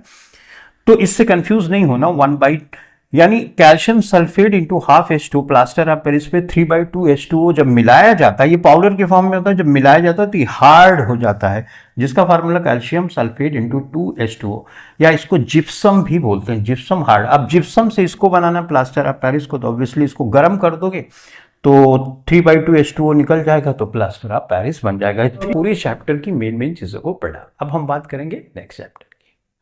अब हम बात करेंगे चैप्टर 3 क्लास 10 की साइंस के केमिस्ट्री के चैप्टर के बारे में। चैप्टर का नाम है मेटल्स एंड नॉन मेटल्स। तो मेटल और नॉन मेटल्स की सबसे पहले हम फिजिकल प्रॉपर्टीज के बारे में पढ़ेंगे। ये है मेटल और ये है नॉन मेटल। मेटल के बारे में जब आप लिखो तो आपके ध्यान में आयरन होना चाहिए, लोहा होना चाहिए। नॉन मेटल के बारे में आप लिखो तो आपके दिमाग में कोयला होना चाहिए, कार्बन होना चाहिए, ठीक है। अगर ये दो चीजें आप ध्यान में रखोगे तो मेटल और नॉन मेटल की प्रॉपर्टीज लिखने में, फिजिकल प्रॉपर्टीज लिखने में आपको बहुत ही आसानी हो जाएगी। बच्चों, जो मेटल होते हैं वो लश्रस होते हैं, चमकदार होते हैं। जैसे लोहा है, अगर चमक नहीं रहा है तो सैंड पेपर से उसको रगड़ो तो एक चमक पैदा होती है। तो कोई भी मेटल आप लोगे, जब उसको रगड़ोगे तो उसमें एक चमक पैदा होती है, यानी मेटल लश्रस होते हैं। नॉन मेटल जैसे कोयला है, कोयले को अगर रगड़ोगे सैंड पेपर से तो क्या चमक पैदा होगी, नहीं, यानी नॉन लश्रस होते हैं। मेटल हार्ड होता है, लोहा हार्ड होता है। इसी तरह से जनरली मेटल हार्ड होते हैं, कठोर होते हैं। और जो नॉन मेटल होता है ब्रिटल होते हैं। जैसे बिस्किट है, तोड़ते हैं, ऐसे कोयले को तोड़ोगे तो कैसे होता है, ब्रिटल होता है। मेटल मैलिएबल होता है। मैलिएबल मतलब अगर उसको हथौड़े से उस पर चोट पहुंचाओगे तो वो चादर के फॉर्म में, शीट के फॉर्म में बन जाता है। तो इसका मतलब मेटल मैलिएबल होते हैं। नॉन मेटल, कोयले को ध्यान में रखो, अगर उसको पीटोगे तो क्या वो चादर के फॉर्म में फैलेगा, नहीं फैलेगा, तो यानी नॉन मैलिएबल होता है। आपने सिल्वर देखा होगा, मिठाई के ऊपर जो चमकता है ना वो सिल्वर होता है। तो सिल्वर इतना ज्यादा मैल्यूएबल होता है कि उसकी पतली थिन शीट बना दी जाती है और उसका इस्तेमाल हम कर लेते हैं। इसी तरह से मेटल डक्टाइल होते हैं। डक्टाइल मतलब किसी मेटल को खींच के लंबे लंबे तार बना देना। अगर आप गोल्ड लोगे तो उसमें बहुत ज्यादा डक्टिलिटी की खूबी होती है, उसको खींच के हम लंबे तार, 1 ग्राम अगर गोल्ड लोगे तो 2 किलोमीटर लंबा तार बना सकते हो। इसका मतलब बहुत ज्यादा डक्टाइल होता है। नॉन मेटल नॉन डक्टाइल होता है। गुड कंडक्टर होता है। मेटल गुड कंडक्टर, यानी उसमें हीट और इलेक्ट्रिसिटी पास हो जाए। जैसे लोहे को लो, अगर जहां पे इलेक्ट्रिसिटी जा रही है, लोहे को अगर उसमें सॉकेट में डाल दो तो करंट मारेगा आपको, करेक्ट। लोहे को अगर बहुत ज्यादा तेज धूप है वहां पे रख दो तो मेटल गर्म हो जाता है, करेक्ट। तो इसका मेटल मतलब ये हुआ कि मेटल कंडक्टर हीट का भी होता है और इलेक्ट्रिसिटी का होता है। नॉन मेटल इंसुलेटर होता है या नॉन कंडक्टर होता है। इंसुलेटर का मतलब जिसमें इलेक्ट्रिसिटी पास नहीं होती। जैसे आपने देखा होगा पीवीसी, पॉलीविनिल क्लोराइड, राइट। तो पाइप बनाई जाती है, प्लास्टिक बनाई जाती है, राइट, उसमें से करंट पास नहीं होता। आपने घरों में देखा होगा तार के ऊपर एक प्लास्टिक की कवरिंग होती है जिससे वो करंट हमको नहीं मारता है, राइट, क्योंकि वो इंसुलेटर होता है, उसमें करंट इलेक्ट्रिसिटी कंडक्ट नहीं कर सकती। अच्छा, मेटल सोनरस होता। हमारे स्कूल में देखो घंटी जो बनी होती है, बेल, उस पर जब चोट पहुंचाई जाती है बहुत दूर तक आवाज जाती है। इसका मतलब मेटल आवाज प्रोड्यूस करते हैं। Sonorous non metal, non sonorous होते हैं। मेटल का मेल्टिंग पॉइंट और बॉइलिंग पॉइंट बहुत हाई होता है। जैसे टंगस्टन एक धातु होती है जिसका मेल्टिंग पॉइंट, जो बल्ब में पतला पतला धागा जैसे आपको दिखता होगा, वो है टंगस्टन। टंगस्टन का मेल्टिंग पॉइंट बहुत हाई होता है, राइट। तो इसी तरह से मेटल का मेल्टिंग पॉइंट यानी पिघलने का जो टेम्परेचर का पॉइंट होता है वो बहुत ज्यादा होता है। और बॉइलिंग पॉइंट यानी उबलने का, जिस पॉइंट पे, जिस टेम्परेचर पे कोई चीज उबलती है उसको बॉइलिंग पॉइंट बोलते हैं। तो वो मेटल की बहुत ज्यादा होती है और नॉन मेटल की लो होती है। लेकिन कुछ एक्सेप्शन हमेशा हर जगह होते हैं, इसी तरह से यहां पर भी है। जैसे आप देखोगे सोडियम, पोटेशियम, लिथियम, ये मेटल तो है लेकिन हार्ड नहीं होते, इतने सॉफ्ट होते हैं कि उनको कैंची से भी आप काट सकते हैं। तो यानी ये एक्सेप्शन है, ये अपवाद है। मरकरी है, मेटल जनरली सॉलिड फॉर्म में पाए जाते हैं, लेकिन मरकरी लिक्विड फॉर्म में पाया जाता है। जो थर्मामीटर होता है उसमें काला काला सा आप लिक्विड देखते होंगे, अगर मुंह में रखो तो धीरे धीरे ऊपर चढ़ना शुरू होता है, वो होता है mercury, right. Mercury room temperature पर लिक्विड फॉर्म में पाया जाता है, जबकि जनरली जो मेटल होते हैं ना वो सॉलिड होते हैं रूम टेम्परेचर पे। गैलियम और सीजियम, इनके मेल्टिंग पॉइंट बहुत कम होते हैं। अगर मेटल को आप लोग उसको पिघलाना चाहो लोहे को तो बहुत टाइम लगेगा, राइट, बहुत ज्यादा हाई टेम्परेचर पिघलेगा। लेकिन जो गैलियम और सीजियम मेटल है उसको हाथ पे रखोगे ना तो रूम टेम्परेचर पे पिघलना शुरू हो जाता है। अगर मेटल को ऑक्सीजन के साथ रिएक्ट कराओगे तो बेसिक ऑक्साइड बनाता है। जैसे मैग्नीशियम का ऑक्सीजन से रिएक्शन कराते हो तो मैग्नीशियम ऑक्साइड बनता है, राइट। मैग्नीशियम ऑक्साइड एक मेटल ऑक्साइड है। मेटल ऑक्साइड कौन सी खूबी का होगा? वो बेसिक खूबी का होगा, यानी बेस की तरह वो बिहेव करेगा। और नॉन मेटल जो होगा वो एसिडिक खूबी का होता है, यानी एसिड की तरह वो बिहेव करता है। अब मेटल के कुछ एग्जांपल ले लो। मेटल रिएक्टिविटी सीरीज मैंने आपको सिखाई है। केदारनाथ का माली आलू जरा फीके पकाता है, राइट। तो के से ये हो गया पोटेशियम, सोडियम, कैल्शियम, मैग्नीशियम। ये ऊपर से नीचे इस तरह से लिखना चाहिए, लेकिन स्पेस कम होने की वजह से मैंने ऐसा लिखा। तो potassium, sodium, calcium, magnesium, aluminium, zinc, iron, lead, और यहाँ पे कॉपर, मरकरी, सिल्वर, गोल्ड और प्लैटिनम। ये ऊपर से नीचे इस तरह से जो ऊपर होते हैं ना मेटल रिएक्टिविटी से बड़े एक्टिव मेटल होते हैं, ठीक है। नीचे जब हम आते हैं तो बड़े कम एक्टिव। जैसे नीचे आ गया गोल्ड। अब गोल्ड तो जल्दी से रिएक्शन नहीं करता, राइट। गोल्ड को अगर मिट्टी के अंदर भी गाड़ देते हैं तो कहाँ रिएक्शन करते, लेकिन सोडियम को आप लो तो बड़े रिएक्टिव होते हैं, राइट। तो जो ऊपर होते हैं ज्यादा रिएक्टिव, नीचे जो होते हैं कम रिएक्टिव होते हैं, और इसको हम बोलते हैं मेटल रिएक्टिविटी सीरीज। ध्यान में रखना ये रिएक्टिविटी सीरीज बहुत इंपॉर्टेंट है, इस पे बेस्ड कई क्वेश्चन पूछे जाते हैं। अब यहां पे आते हैं, यहां तक तो बात कर लो मेल्टिंग पॉइंट। डायमंड देखो, एक्सेप्शन देखो, डायमंड कार्बन का बना होता है। कार्बन तो नॉन मेटल है, लेकिन डायमंड तो बहुत चमकता है और डायमंड बहुत हार्ड भी होता है, तो ये एक्सेप्शन में आ गया। आयोडीन चमकती है जबकि नॉन मेटल चमकता नहीं है। ग्रेफाइट अच्छा कंडक्टर होता है। इलेक्ट्रोलाइसिस की प्रोसेस में ग्रेफाइट के इलेक्ट्रॉन बनाए जाते हैं, यानी गुड कंडक्टर ऑफ इलेक्ट्रिसिटी होता है। ये एसिडिक ऑक्साइड प्रोड्यूस करते हैं। इनका एग्जांपल है sulphur, oxygen, nitrogen, carbon, phosphorus, ये सब चीजें।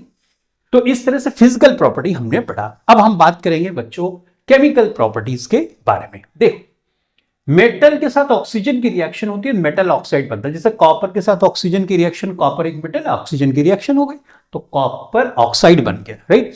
इसी तरह से आपने एक क्वेश्चन पढ़ा है कि what happens when magnesium ribbon Burns with oxygen, right. Magnesium एक मेटल, ऑक्सीजन के साथ बर्न होगा तो क्या बनाएगा? मेटल ऑक्साइड, यानी मैग्नीशियम ऑक्साइड। मेटल ऑक्साइड की एसिड के साथ अगर आप रिएक्शन कराओगे तो एक सॉल्ट बनता है और वाटर बनता है। मेटल ऑक्साइड, अब देखो ध्यान से सुनना, मेटल ऑक्साइड कौन से नेचर का? बेसिक, और ये एसिड है। बेस और एसिड की रिएक्शन होती है तो न्यूट्रलाइजेशन रिएक्शन बोलते हैं, उसमें सॉल्ट और वाटर ही बनता है, तो सॉल्ट और वाटर बन गया। लेकिन जैसा मैंने बताया कि एक्सेप्शन थोड़े बहुत तो हर जगह होते हैं, और यही एक्सेप्शन इंपॉर्टेंट भी होते हैं एग्जामिनेशन पॉइंट ऑफ व्यू से। अब देखो, जिंक ऑक्साइड, एल्यूमिनियम ऑक्साइड को एम्फोटेरिक ऑक्साइड बोलते हैं। क्या बोलते हैं? एम्फोटेरिक ऑक्साइड, यानी ये बेसिक नेचर के भी होते हैं और एसिडिक नेचर के भी होते हैं, इसलिए ये दो ऑक्साइड बड़े इंपॉर्टेंट है। एसिड के साथ मैंने अगर रिएक्शन कराई तो ये बेस की तरह काम करेगा, सॉल्ट और वाटर बनेगा, तो सॉल्ट यहां पे बच्चों बन जाएगा जिंक क्लोराइड और वाटर बन गया। ठीक है भाई, ये तो हो गया। अब देखो, जिंक ऑक्साइड अब बेस के साथ रिएक्शन करा रहे हैं तो ये एसिड की तरह काम कर रहा है। एम्फोटेरिक मतलब एसिड और बेस दोनों की तरह रिएक्ट कर रहा है, तो यहां सोडियम जिंकेट बना रहा है और ऑब्वियसली यहां पे वाटर बनेगा, राइट। एल्यूमिनियम के साथ इसकी रिएक्शन हम कराएंगे तो एल्यूमिनियम क्लोराइड बनता है बच्चों और वाटर, ठीक है। तो ये एसिड बेस की तरह काम कर रहा है तो सॉल्ट और वाटर बना रहा है। अब ये बेस है तो ये एसिड की तरह काम करेगा, यहां पे एक सॉल्ट बनेगा, सोडियम एल्यूमिनियम ऑक्साइड, और वाटर बनेगा। तो ये दोनों ऑक्साइड, जिंक ऑक्साइड और एल्यूमिनियम ऑक्साइड, बड़े इंपॉर्टेंट है, कई बार क्वेश्चन में पूछा गया। मेटल की अगर वाटर के साथ आप रिएक्शन कराओगे तो मेटल ऑक्साइड और हाइड्रोजन गैस निकलती है। तो कैल्शियम का वाटर के साथ रिएक्शन करें, कैल्शियम हाइड्रोक्साइड बन गया और हाइड्रोजन गैस निकल गई। लेकिन मेटल, सारे के सारे मेटल वाटर से रिएक्शन नहीं करते हैं। मेटल रिएक्टिविटी सीरीज में ऊपर से आप नीचे की तरफ आओगे तो आयरन तक तो अगर स्टीम से कराओगे तो रिएक्शन हो जाती है, राइट। लेकिन उसमें भी हाइड्रोक्साइड नहीं बनता, उसमें ऑक्साइड बनता है। तो यानी कि मेटल की वाटर से रिएक्शन आयरन तक तो हो जाती है, आयरन के नीचे फिर रिएक्शन नहीं होती। ये बात यहां बताने की कोशिश है।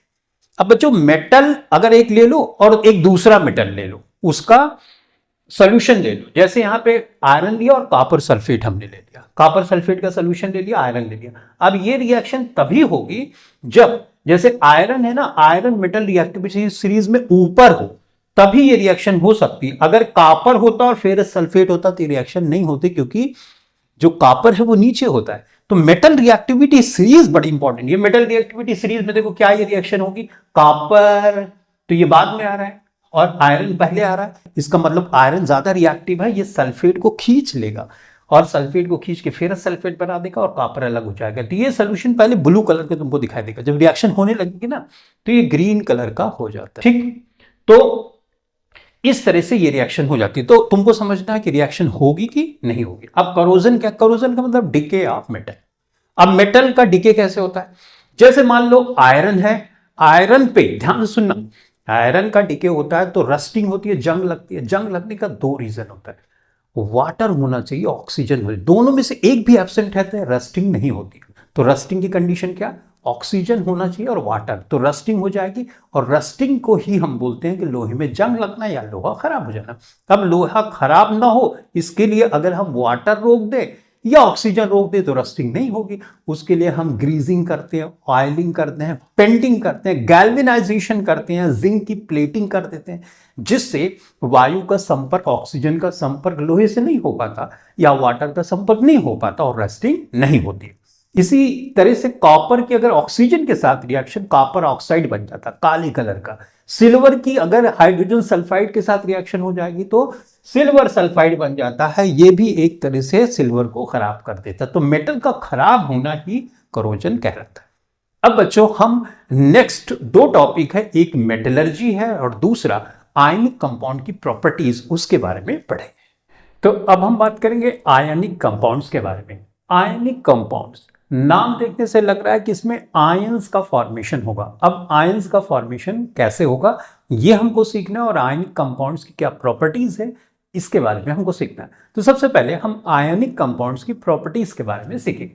दे are form due to transfer of electrons. Ionic compounds transfer of electron से बनते हैं from metals to non metals, यानी मेटल से नॉन मेटल की तरफ इलेक्ट्रॉन का कंप्लीट ट्रांसफर हो जाता है। इसकी वजह से आयनिक कंपाउंड बनते हैं। इलेक्ट्रॉन का ट्रांसफर हो जाएगा तो जहां से इलेक्ट्रॉन का ट्रांसफर होता है उस पर पॉजिटिव आएगा और जिस पे इलेक्ट्रॉन जाएगा उस पर नेगेटिव आएगा। पॉजिटिव और नेगेटिव चार्जेस जो होंगे वो उनमें बहुत ज्यादा स्ट्रॉन्ग अट्रैक्टिव फोर्स होगी और आके एक दूसरे से चिपक जाएंगे और आयनिक कंपाउंड का फॉर्मेशन हो जाएगा। इन शॉर्ट, हमने समझा कि इलेक्ट्रॉन के ट्रांसफर से मेटल और नॉन मेटल के बीच में आयनिक कंपाउंड्स बनते हैं। They have very strong bond due to ions.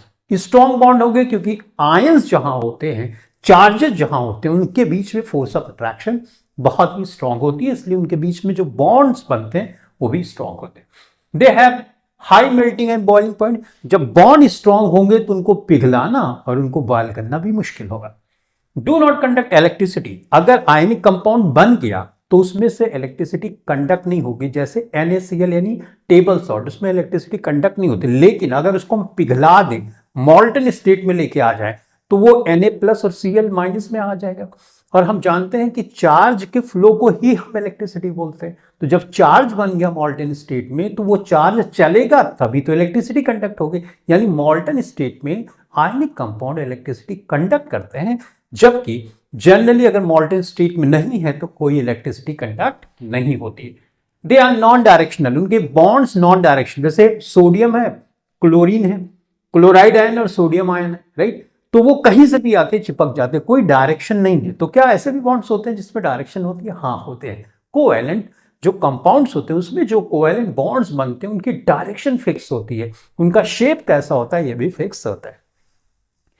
Soluble in water, like dissolves like, ionic compound में घुल जाते हैं, नॉन आयनिक कंपाउंड रहेंगे नॉन आयनिक कंपाउंड में घुलेंगे। जैसे ऑर्गेनिक केमिस्ट्री में जनरली ऐसा देखा गया है कि जो ऑर्गेनिक कंपाउंड्स होते हैं जैसे केरोसिन है, पेट्रोल है, राइट, ये नॉन आयनिक होते हैं। अब ये आयनिक कंपाउंड है तो ionic compound non ionic compound में तो नहीं घुलेगा, इसलिए सोडियम को आपने सुना होगा, सोडियम को केरोसिन आयल में रखते हैं क्योंकि सोडियम बहुत ही ज्यादा रिएक्टिव होता है, केरोसिन आयल में रखेंगे तो वो रिएक्शन नहीं करता।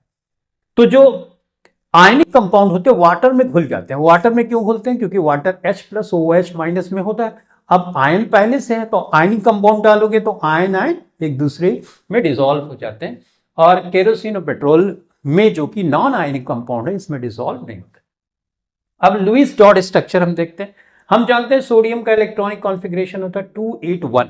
जब लुईस डॉट स्ट्रक्चर हम बनाते हैं तो हमेशा वैलेंस इलेक्ट्रॉन को ही हम शो करते हैं, यानी लास्ट वाले इलेक्ट्रॉन को। तो एक इलेक्ट्रॉन हमने शो कर दिया यहाँ पे, और यहाँ पे 7 इलेक्ट्रॉन शो कर दिया। अब हमने यहाँ से इस एरो के माध्यम से बताया कि इलेक्ट्रॉन ट्रांसफर हो रहा है, तो यहाँ एरो बनाए, अब ट्रांसफर हो गया तो इस पे एक चार्ज आएगा, और इस पे आया इलेक्ट्रॉन तो एक इलेक्ट्रॉन जो लेगा एक नेगेटिव चार्ज आएगा।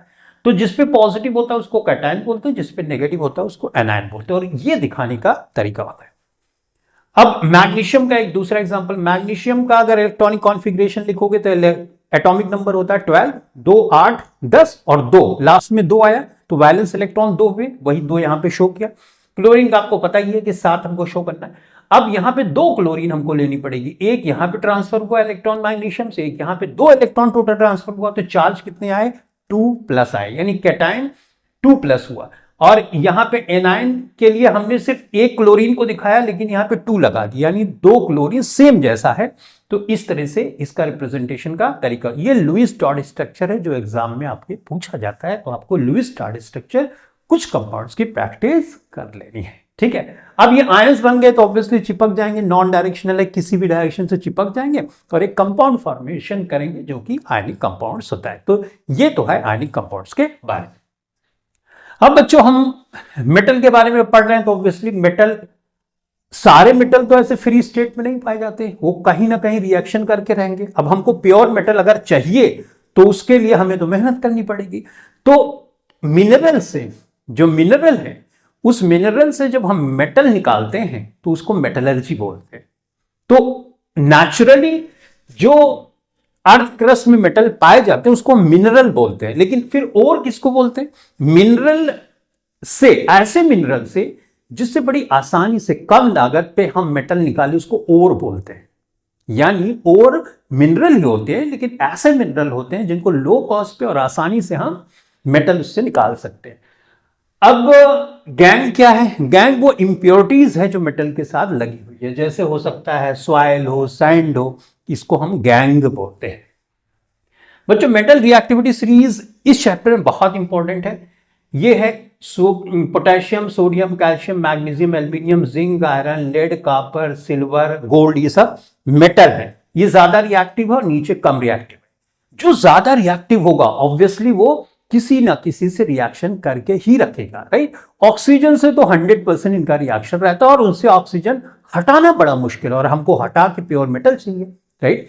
अब ये बहुत रिएक्टिव है तो इसका मतलब इनको अलग करने के लिए हमको कुछ डिफरेंट तरीके से सोचना होगा। इसके लिए हम इलेक्ट्रिक करंट का इस्तेमाल करते हैं और इसीलिए हम इसको बोलते हैं इलेक्ट्रोलाइसिस। यानी यहां ये मेटल कंबाइंड फॉर्म में हमेशा पाए जाते हैं और इनको अलग करने के लिए हमको इलेक्ट्रोलाइसिस यानी इलेक्ट्रिक करंट की हेल्प लेनी पड़ेगी। कैसे करेंगे? ये जो है हम इसको देखते हैं कि इलेक्ट्रोलाइसिस की प्रोसेस में ये मॉल्टन स्टेट में पिघला के हमने इसमें भर दिया, पिघलाया, जैसे सोडियम क्लोराइड को भर दिया। अब पिघलाने के बाद इलेक्ट्रिक करंट पास की तो सोडियम और क्लोरीन अलग अलग हो जाएगा, यानी वो अपने आयंस में अलग हो जाएगा। आपसे पूछा जाए कि सोडियम किधर जाएगा, ऑब्वियसली कैथोड की तरफ जाएगा क्योंकि पॉजिटिव निगेटिव को अट्रैक्ट करेगा, तो ये इधर जाएगा। क्लोरीन किधर जाएगी? इधर। पूछा जाए कि क्लोरीन गैस एनोड पे निकलेगी कैथोड पे, ऑब्वियसली एनोड पे निकलेगी क्योंकि एनोड पॉजिटिव होता है, पॉजिटिव निगेटिव को अट्रैक्ट करेगा, सही। तो इलेक्ट्रोलाइसिस की प्रोसेस ऐसी प्रोसेस जिसमें हम किसी चीज को इलेक्ट्रिक करंट की मदद से तोड़ देते हैं, ऐसी चीज के जिसके बीच में बॉन्ड बड़े स्ट्रांग होते हैं, ठीक है। अब यहाँ पे जैसे जिंक, आयरन, लेड, कॉपर ये है, इनका हम रिडक्शन कराते हैं किसकी हेल्प से? कार्बन की हेल्प से। अब रिडक्शन हम दो तरीके से सिचुएशन हो सकती है बच्चों। एक तो देखो कार्बोनेट हो, जैसे जिंक कार्बोनेट, जिंक कार्बोनेट में हम हीट कर दें, खाली उसको गर्म कर दें तो जिंक ऑक्साइड बन जाएगा और कार्बन डाइऑक्साइड बन जाएगी। अब इस प्रोसेस को हम बोलते हैं कैल्सिनेशन, बड़ा इंपॉर्टेंट है कैल्सिनेशन। कैल्सिनेशन में हम सिर्फ हीट कर देते हैं, कोई ऑक्सीजन वहां पे नहीं करते।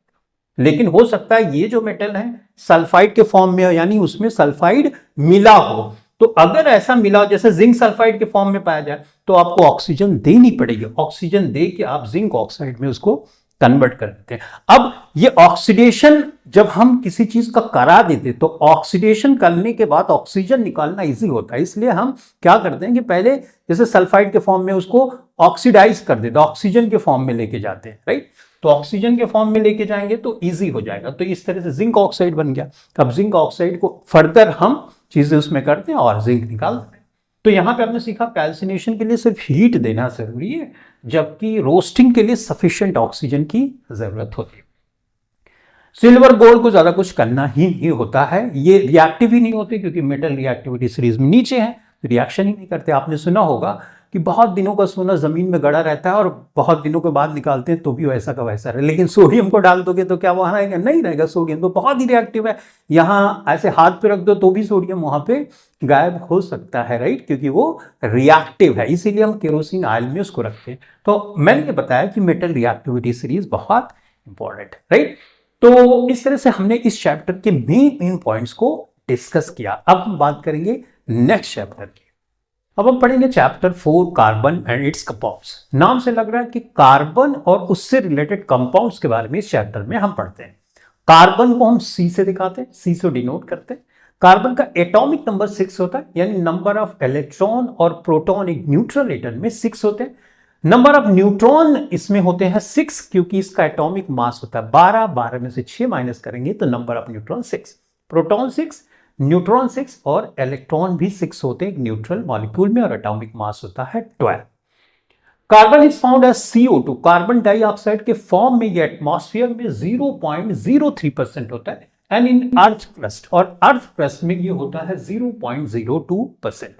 मेनली कार्बन कंबाइंड फॉर्म में पाया जाता है। अगर आपसे कोई पूछे कि कार्बन कहां पाया जाता है तो आप बोलोगे कंबाइंड फॉर्म में और लिविंग ऑर्गेनिज्म में। लिविंग में दो चीजें आती है, एनिमल और प्लांट्स।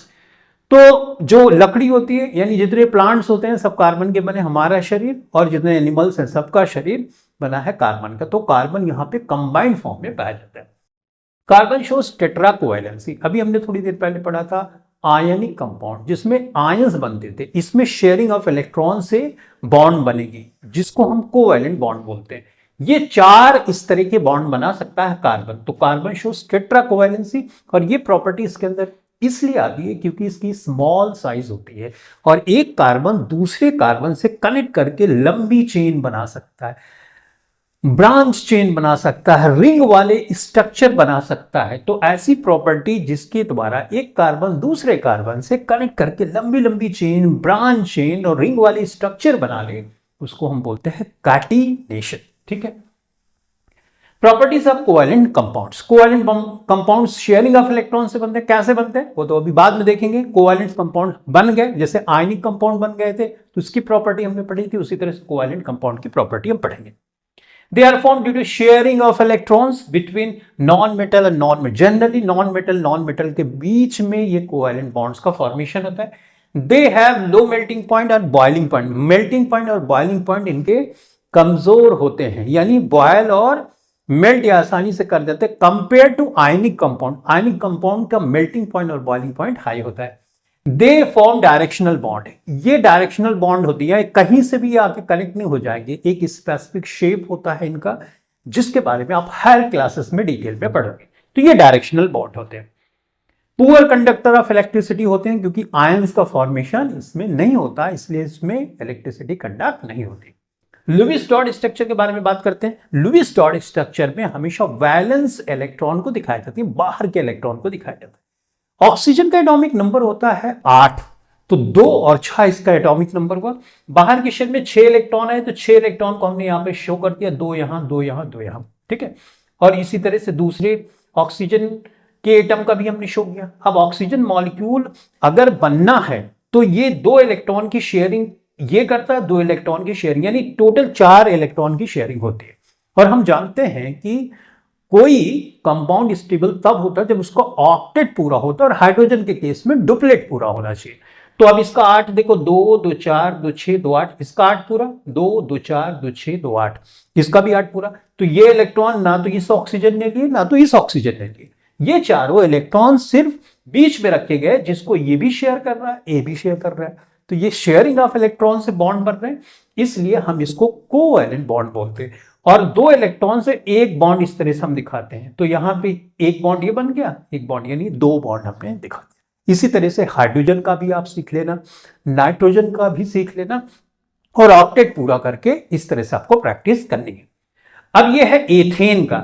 एथेन का होता है C2 और H6, तो उसको हमने इस तरह से दिखाया हुआ है। तो ध्यान से देख लो, सब हाइड्रोजन के केस में डुप्लेट पूरा किया है और कार्बन के केस में ऑक्टेट पूरा किया, 2 2 4 2 6 2 8। तो इस तरह से यहां पे देख रहे होगे तो कार्बन ने 4 वैलेंसी शो की, 1 2 3 4, क्योंकि कार्बन टेट्रा मतलब 4 वैलेंसी शो करता है। तो 4 वैलेंसी शो किया और इस तरह का स्ट्रक्चर बना, राइट। आई होप कि आपने कुछ ना कुछ प्रैक्टिस की होगी, तभी ये क्लास जो कि रिवीजन वाली क्लास है आपको ज्यादा हेल्पफुल होगी। अब बात करते हैं होमोलॉगस सीरीज। बच्चों, होमोलॉगस सीरीज एक ऐसी सीरीज है जिसमें जितने कंपाउंड्स हैं उनकी केमिकल प्रॉपर्टी एक ही जैसी होती है, ठीक है। 3 होमोलॉगस सीरीज स्पेशली पाए जाते हैं, एक तो एल्केन की, एक एल्कीन की, एक एल्काइन। एल्केन का जो फार्मूला होता है CnH2n+2 होता है। यहां पे जो नंबर रखो वही यहां पे रखो और कंपाउंड अपने आप बन जाएगी। इसी तरह से इसका फार्मूला CnH2n होता है, इसका CnH2n-2 होता है। जैसे इसका एक कार्बन हमको यहां पे दिखाना, तो एक कार्बन यहां पे रखोगे तो C आ गया, एक कार्बन 2 1 जा 2 और 2 जोड़ोगे 4, यानी CH4। इस तरह से अगर कंसेक्यूटिव आप मेंबर्स लिखने चाहोगे तो एक कार्बन, 2 कार्बन, 3 कार्बन, 4 कार्बन, इस तरह से लिखते चले। इसी तरह से यहां पे 2 कार्बन से ही शुरू हो सकता है एल्कीन, इसमें डबल बॉन्ड होते हैं, इसमें ट्रिपल बॉन्ड होते हैं। तो इस तरह से आपने लिखा। जब आपने लिखा तो आप 2 कंसेक्यूटिव मेंबर्स के बीच में देखोगे तो CH2 का ही डिफरेंस आएगा, कहीं से भी उठा लो। यहां तो मैंने 3 लिखा, 4 5 6 7 8 लिखते चले जाओ, इसी में इसमें भी इसी तरह से इसमें भी लिखते चले जाओ। तो देखोगे 2 कंसेक्यूटिव मेंबर, जैसे इसमें तुम देखना चाहते हो तो देखो यहां पे एक है एक कार्बन, यहां पे 6 में से 4 गए, 2 CH2 का डिफरेंस। यहां पे देखो 4 है, 3 है, एक कार्बन, 8 में से 6 गए 2, यानी CH2 का ही डिफरेंस आएगा अगर 2 कंसेक्यूटिव लगातार मेंबर्स को आप लेते हो होमोलॉगस सीरीज में।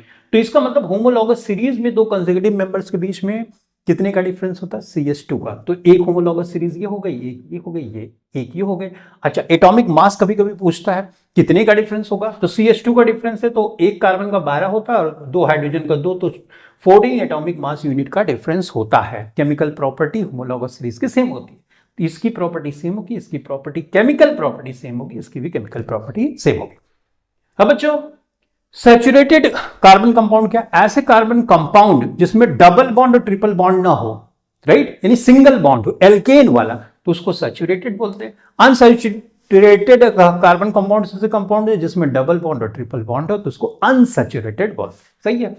अब देखो, अगर ऑर्गेनिक कंपाउंड यानी कार्बन के कंपाउंड्स हैं, उन पे 3 मेन तरह की रिएक्शन, एक कंबशन जो ऑक्सीजन के साथ होती है, एक एडिशन जिसपे डबल बॉन्ड और ट्रिपल बॉन्ड पे होती है, और एक होती है सब्स्टिट्यूशन। 1 बाय 1 करके समझते। जैसे कंबशन रिएक्शन है, एल्केन है, एल्केन पे अगर ऑक्सीजन, जैसे मेथेन का एग्जांपल लिया मैंने, ऑक्सीजन की रिएक्शन कराओगे तो कार्बन डाइऑक्साइड, वाटर और हीट एंड लाइट ही मिलेगी। इसी तरह से और भी मेंबर्स ले लो, जैसे मान लो आपने ले लिया C2H6, इस पे ऑक्सीजन की रिएक्शन कराओगे, प्रोडक्ट आपको carbon dioxide, water, heat and light ही मिलेगा, राइट। जैसे ब्यूटेन गैस, प्रोपेन गैस का मिक्सचर LPG गैस में भरा जाता है, राइट। ऑक्सीजन की रिएक्शन कराते हो तो क्या मिलता है? कार्बन डाइऑक्साइड हमको मिलता है, वाटर मिलता है, हीट और लाइट मिलती है, करेक्ट। तो एडिशन रिएक्शन वहीं पर होगी जहां डबल बॉन्ड और ट्रिपल बॉन्ड वाले कंपाउंड हो गए, उसमें जाके हाइड्रोजन, जैसे मान लो कि ये वाला कंपाउंड ले लेते हैं C2H4, राइट। अब इसमें डबल बॉन्ड होगा, हाइड्रोजन की रिएक्शन इसके साथ कराओगे तो ये बदल जाएगा एल्केन में, यानी हाइड्रोजन जुड़ जाएगा, डबल बॉन्ड ट्रिपल बॉन्ड नहीं रहेगा कार्बन कार्बन के बीच में, तो ये सैचुरेटेड कार्बन हो जाएगा, यानी डबल बॉन्ड और ट्रिपल बॉन्ड वाले पे ही एडिशन के रिएक्शन होती है। सब्स्टिट्यूशन का मतलब एक चीज हटा के दूसरी चीज जोड़ देना, जैसे CH4 है, अब यहां से हाइड्रोजन हटा के हमने क्लोरीन जोड़ दी, राइट। तो हाइड्रोजन हटा के अगर हमने यहां पर क्लोरीन जोड़ दी तो इसका मतलब ये कौन सी रिएक्शन हुई, सब्स्टिट्यूशन रिएक्शन हुई। ये एक्चुअली चेन रिएक्शन है जो आप हायर क्लास 12 में डिटेल में पढ़ोगे, ये लाइट की प्रेजेंस में रिएक्शन होती है। तो हमने समझा कंबशन, एडिशन और सब्स्टिट्यूशन, तीन तरह के रिएक्शन ऑर्गेनिक कंपाउंड में यानी कार्बन से रिलेटेड कंपाउंड्स में होती है, ठीक है। तो अब हम बात करेंगे नॉमेनक्लेचर हम कैसे करते हैं, क्योंकि कंपाउंड्स मिलियंस में पाए जाते हैं, तो इतने कंपाउंड्स को स्पेसिफिक नाम देना जरूरी है। तो IUPAC, international union of pure and applied chemistry, जो केमिस्ट्री की एक संस्था है, उसने एक रूल बताया, उस रूल के तहत हम सारे ऑर्गेनिक कंपाउंड्स का नाम रखते हैं, जिसको हम नॉमेनक्लेचर बोलते थे। अब उसके बारे में हम पढ़ेंगे। अब हम बात करते हैं कि इतने जो ऑर्गेनिक कंपाउंड्स हैं उनके स्पेसिफिक नाम हम कैसे दें। जैसा मैंने आपको बताया कि IUPAC जो कि एक केमिस्ट्री की संस्था है जिसका फुल फॉर्म है international union of pure and applied chemistry, इसने सजेस्ट किया कि आपको एक रूल को फॉलो करना पड़ेगा और उसके अकॉर्डिंग टू जो ऑर्गेनिक कंपाउंड्स हैं यानी कार्बन वाले कंपाउंड्स हैं उनका नाम देना है। तो उसके लिए सबसे पहले आपको लॉन्गेस्ट चेन सेलेक्ट करनी पड़ेगी, यानी आप एक ऑर्गेनिक कंपाउंड को देखेंगे तो कैटिनेशन प्रॉपर्टी की वजह से वो लंबी लंबी चेन फॉर्म करेगा, ब्रांच चेन, रिंग स्ट्रक्चर। तो सबसे पहले आपको लंबी चेन कार्बन की सिलेक्ट करनी है, ठीक है। उसके बाद नंबरिंग करनी है। बच्चों जो यहां पे मैंने पैटर्न बताया इसी को फॉलो करोगे तो आप कभी भी मिस्टेक नहीं करोगे। तो नंबरिंग के लिए सबसे पहले आपको देखना कोई फंक्शनल ग्रुप है, अगर है तो कुछ भी नहीं सोचना, उधर से ही नंबरिंग चालू, 1 2 3 4 लिखना शुरू। उसके बाद डबल ट्रिपल बॉन्ड, अगर फंक्शनल ग्रुप नहीं है, डबल ट्रिपल बॉन्ड है तो कुछ नहीं सोचना, डबल ट्रिपल बॉन्ड की तरफ से चालू नंबरिंग कर देना। अगर ये दोनों नहीं है, सिर्फ सब्स्टिट्यूएंट ग्रुप है, तो आपको देखना है कि सब्स्टिट्यूएंट ग्रुप में लोएस्ट सम रूल आपको लगा के करना। लोएस्ट सम रूल अभी मैं आपको बताऊंगा किस तरह से लगाना है, ठीक है। तो मतलब ये प्रायोरिटी इसको पहले देनी है, फिर इसको देनी है, इसको। अगर ये दोनों नहीं है तो कोई बात नहीं, फिर लोएस्ट सम रूल लगा देना। एक बार आपने नंबरिंग कर दी, कार्बन को नंबर दे दिया कि पहला नंबर, दूसरा नंबर, इस तरह से, उसके बाद आपको नेमिंग करनी है। तो नेमिंग के लिए ये पैटर्न आपको फॉलो करना है। सबसे पहले सब्स्टिट्यूएंट ग्रुप को लिखना है, नंबरिंग आप करोगे इसके रूल के अकॉर्डिंग टू, लेकिन जब नेमिंग करोगे, नाम दोगे, तो सब्स्टिट्यूएंट ग्रुप को पहले लिख देना। और सब्स्टिट्यूएंट ग्रुप में देखो, सब्स्टिट्यूएंट ग्रुप अल्फाबेटिकल ऑर्डर में है कि नहीं, अल्फाबेटिकल ऑर्डर में इसको लिखना है। एग्जांपल के थ्रू अभी समझेंगे। उसके बाद अगर वो साइक्लिक कंपाउंड है, जैसे यहां पे मैंने बेंजीन है तो ये साइक्लिक कंपाउंड है, राइट। तो इसी तरह से और भी साइक्लिक कंपाउंड है यानी क्लोज स्ट्रक्चर है, तो वहां साइक्लो वर्ड लगाना है, ठीक है। नंबर ऑफ कार्बन के लिए एक कार्बन को में, 2 को ए, 3 को प्रॉप, 4 को ब्यूट, 5 को पेंट, इस तरह से आपको नाम दे। अब single bond, double bond, triple bond है, तो सिंगल बॉन्ड के लिए एन, डबल बॉन्ड के लिए इन, ट्रिपल बॉन्ड के लिए आइन आपको लिखना होता है। अच्छा, फंक्शनल ग्रुप में आपको ओइक एसिड यानी कार्बोक्सिलिक एसिड, एल्डिहाइड के लिए आपको एल यूज करना है, अल्कोहल के लिए ओ ऑल यूज करना, और ये कीटोन के लिए ओन यूज करना है। तो ये कार्बोक्सिलिक एसिड है, एल्डिहाइड ग्रुप है, ये आपका है अल्कोहल है, और ये आपका है कीटोन ग्रुप, ठीक है। तो इस तरह से हमने एक पूरे नॉमेनक्लेचर को कैसे प्रोसीड करना है ये समझा, ठीक है। अब एग्जांपल के थ्रू हम समझते हैं, बहुत ध्यान से देखना। देखो, जैसे ये कार्बन है, एक कार्बन ये है, एक कार्बन ये है, एक कार्बन ये है, इस तरह से मैंने कार्बन को लिखना शुरू किया, सही है। अब यहां पे एक चेन इधर भी जा रही है, और मान लो कि एक चेन इधर भी जा रही है, यहां पे CH3 लगा है और यहां पे CH3 लगा है, सही है। तो सबसे पहले, अब यहां पे मैं बैलेंस नहीं कर रहा हूं, यहां पे चाहो तो चलो ठीक है इसको बैलेंस कर देता हूं। यहां पे 4 बैलेंसिंग होनी चाहिए, तो एक तो इधर से 3 4 हो गया, 2 इधर से तो 2 चाहिए, यहां पे 2 है तो 2 चाहिए, यहां पे 3 है तो 1 चाहिए, यहां पे 2 है तो 1 चाहिए, यहां पे 3 है तो 1 चाहिए, राइट। ओके, यहां पे 2 है तो 2 चाहिए आपको, यहां पे 1 है तो 3 चाहिए। चलो मैंने बैलेंस भी कर दिया। अब सबसे पहला टास्क क्या है, ये कंपाउंड दिया गया और आपको इसका नाम देना है IUPAC के अकॉर्डिंग टू। तो सबसे पहले लॉन्गेस्ट चेन सेलेक्ट करो। जो सबसे ज्यादा कार्बन है 1 2 3 4 5 6 7 8, सबसे लंबी चेन ये 1 2 3 4 5, ये तो लंबी चेन नहीं, तो यानी लंबी चेन ये वाली हो गई, राइट। अब लंबी चेन हमने डिसाइड कर दिया कि ये वाली है, तो पहला नंबर इसको दें कि पहला नंबर इसको दें, ये हमको सोचना पड़ेगा, राइट। तो पहला नंबर उसको देंगे जो लोवेस्ट सम रूल के अकॉर्डिंग टू होगा, यानी जो कम नंबर दे। तो अगर मैं इसको देता हूं 1 2 3 4 5 6 7 8 नंबर देता हूं, तो 3 पे सब्स्टिट्यूएंट ग्रुप आ रहा है और 5 पे, तो हो गया 8 नंबर हुआ, ठीक है। अगर मैं इधर से करूं तो 1 2 3 4 5 6, राइट।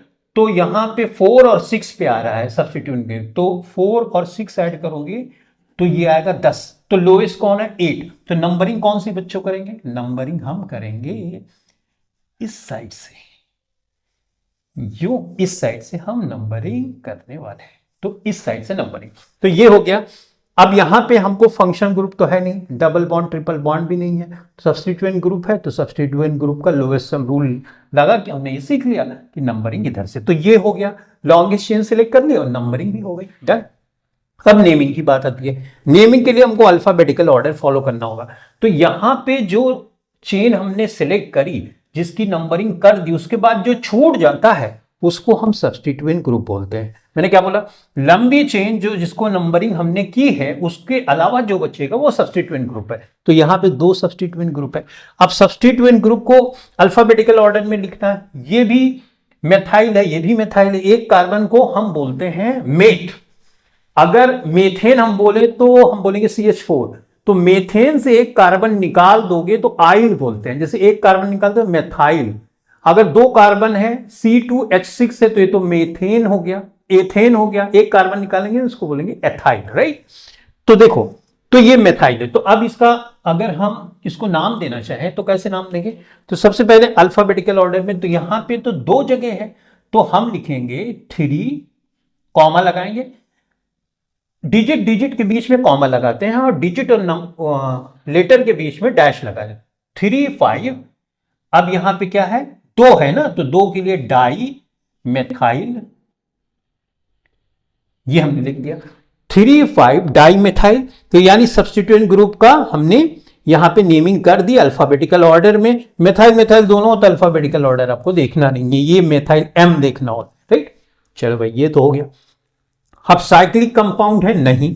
नंबर ऑफ कार्बन कितने हैं, कौन से कार्बन, नंबर ऑफ कार्बन की बात कर रहे हैं हम, जो जिसकी नंबरिंग की है, इसको नहीं, जिसकी नंबरिंग की है। तो 8 कार्बन है, 8 कार्बन को हम लिखते हैं ऑक्ट, तो हमने लिखा यहां पे ऑक्ट, सही है। उसके बाद ये कार्बन जो है, इस कार्बन के बीच में जो हमने चेन सिलेक्ट किया, कार्बन की बात कर रहा हूं, ऑक्सीजन नाइट्रोजन इसके बॉन्ड की बात नहीं, कार्बन की बात। तो कार्बन कार्बन के बीच में यहां पे तुम देखो सब जगह सिंगल सिंगल बॉन्ड है, सिंगल के लिए एन लिखते हैं, तो हमने लिखा ऑक्टेन, राइट। अब यहां पे फंक्शनल ग्रुप तो है नहीं, तो 3 5 डाइमेथाइल ऑक्टेन, ये इसका IUPAC नेम हो गया। आई होप आपको समझ में बातें आ रही होगी। कुछ और एग्जाम्पल के थ्रू समझते हैं, इसको मैं मिटा देता हूं और एक एग्जाम्पल और लेके आपको समझाने की कोशिश करता हूं, ठीक है। देखो, जैसे मान लो ये है, इस तरह से हमने कर दिया, ठीक है। मान लो ये कर दिया। अब यहां पे हमने क्लोरीन, ऐसा कोई भी रैंडमली कंपाउंड ले रहा हूं, और ये मान लो ब्रोमीन मैंने कर दिया, सही बात है, ओके भाई, ओके।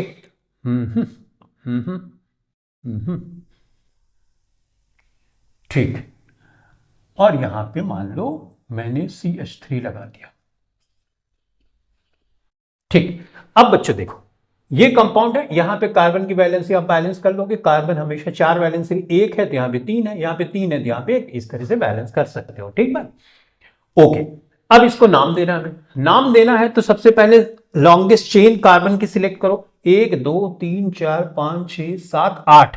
देखो यहां पे कार्बन है तो इस कार्बन को भी काउंट करना है जो फंक्शनल ग्रुप में है। कई बार यहां मिस्टेक होती है, आप इस कार्बन को ही नहीं काउंट करते, इस कार्बन को भी काउंट करना है। तो लॉन्गेस्ट चेन बच्चों कौन सी हो गई, लॉन्गेस्ट चेन ये सिलेक्ट हो गई, अब बात आती है नंबरिंग की। नंबरिंग इधर से करें, नंबरिंग इधर से करें। नंबरिंग के लिए फंक्शनल ग्रुप आ रहा है तो कुछ नहीं सोचना है, लोवेस्ट रूल नहीं सोचना, इसको प्रायोरिटी देना, नंबरिंग इधर से करना। इसको पहला नंबर, दूसरा, तीसरा, चौथा, पांचवा, छठवां, सातवां, आठवां, राइट। नंबरिंग भी हो गई। नंबरिंग के बाद अब नेमिंग करना है। नेमिंग में इस चेन के अलावा जो छूट गया सब सब्स्टिट्यूएंट बन गया। तो बच्चों यहां पे सब्स्टिट्यूएंट बन गया, तो सब्स्टिट्यूएंट 1 है, 2 है, 3 है। ये सी से शुरू होता है क्योंकि क्लोरो है, बी से शुरू होता है ब्रोमो है, ये एम से शुरू होता है ये मिथाइल है। तो बी पहले आता है अल्फाबेट में। तो हम कौन से नंबर पे बी है? 6 पे, तो हम लिखेंगे 6 ब्रोमो, राइट। अब उसके बाद सी आता है तो हम लिखेंगे 7 क्लोरो। उसके बाद एम आता है, राइट। तो कितने पे है ये? 5 पे, 5 मिथाइल। ओके, ये हो गया साइक्लिक कंपाउंड। तो नंबर ऑफ कार्बन यहां पे कितने हैं? इस वाली चेन में 8 है, तो हम लिखेंगे ऑक्ट। ओके, अब सब यहां पे सिंगल सिंगल सिंगल बॉन्ड है, राइट। यहां पे कंफ्यूज नहीं होना क्योंकि ये सी और ओ के बीच में डबल बॉन्ड है, नहीं, कार्बन कार्बन के बीच का बॉन्ड देखना होता है। यहां पे इसमें कंफ्यूज नहीं होना, ठीक है। ऑक्ट हो गया। उसके बाद यहां पे हमने लिख दिया एन, क्योंकि सिंगल बॉन्ड है तो एन लिख दिया, ऑक्टेन हो गया।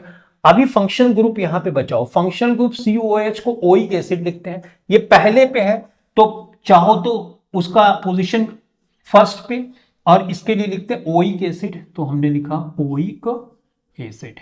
सही है, ठीक है। अगर मान लो तुम ये बोल रहे हो कि पहले को नहीं दिखाते हैं बहुत बार, तो हम क्या करते हैं, इसको हटा देंगे, 1 को हटाएंगे। देखो ई और ओ दो अल्फाबेट है ना, तो इस अल्फाबेट के लिए हम ये पहला वाला अल्फाबेट हटा देंगे और इसको लिख देंगे ओइक एथेनोइक एसिड।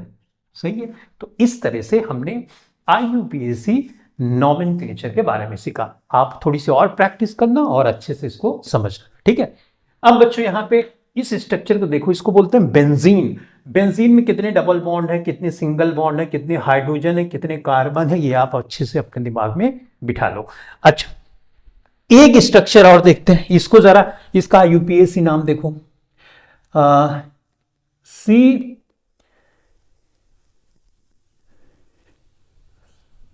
CCOH। अब देखो यहां पे 2 है तो एक 2 कार्बन चाहिए, यहां पे 1 है तो ये, इसका नॉमेनक्लेचर क्या आप कर सकते हो? चलो करके देखते हैं। देखो यहां पे कितने कार्बन है? 1 2 कार्बन है, ठीक है। तो हमने लंबी चेन सिलेक्ट कर दी, इसको 1 दिया, इसको 2 दिया। अब इसमें फंक्शनल ग्रुप OH है तो हमको नंबरिंग इधर से ही करनी थी। अब नाम देते हैं।